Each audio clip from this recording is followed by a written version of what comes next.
হচ্ছে রাতে রোজা রাখার নিয়ত করার পর কিস্তি সহবাস করা যাবে? ভাই, রাতে যদি আপনি রোজা রাখার নিয়ত করেন, আর রোজার নিয়ত করার সাথে সাথে রোজা শুরু হয় না, রোজা শুরু হয় সুবহে সাদিক থেকে। আপনি রাতে রোজার নিয়ত করেছেন এবং রাতে স্ত্রী সহবাস করেছেন, এতে আপনার রোজার কোনো সমস্যা নেই। আর এক ভাই প্রশ্ন করেছেন, 2 নম্বর প্রশ্ন। এক ভাই বলেছেন যে হুজুর, আমি সেহরি খেতে পারি নাই, তাই রোজাও রাখতে পারি নাই। আমার ভাই বলেছে সেহরি না খেয়ে রোজা রাখলে নাকি রোজা হবে না। তার কথাটা কতটুকু সঠিক জানলে উপকৃত হব।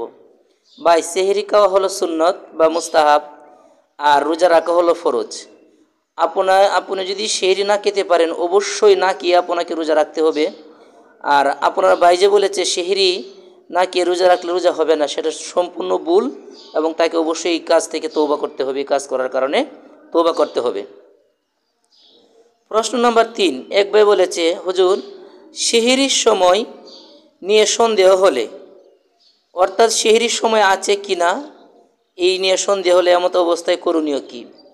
ভাই, আপনি ঘুম থেকে জাগ্রত হয়েছেন, এখন আপনার মনে সংশয় জেগেছে, সন্দেহ হয়েছে যে সেহরির সময় আছে কি না।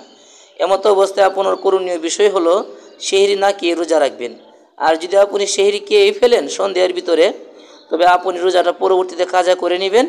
এবং সকালে যদি নিশ্চিত হন যে সেহরির সময় ছিল না, পরে যদি নিশ্চিত হয় যে সেহরির সময় ছিল না, তাহলে আপনার এই রোজাটা কাজা করা উচিত হবে। 4 নম্বর প্রশ্ন।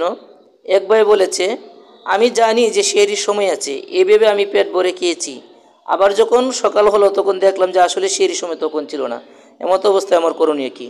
ভাই, আপনি রোজা কাজা করবেন এবং রোজাদারের মতো আপনি সারাদিন না খেয়েই থাকবেন এবং রমজানের পরে রোজাটা কাজা করে নেবেন।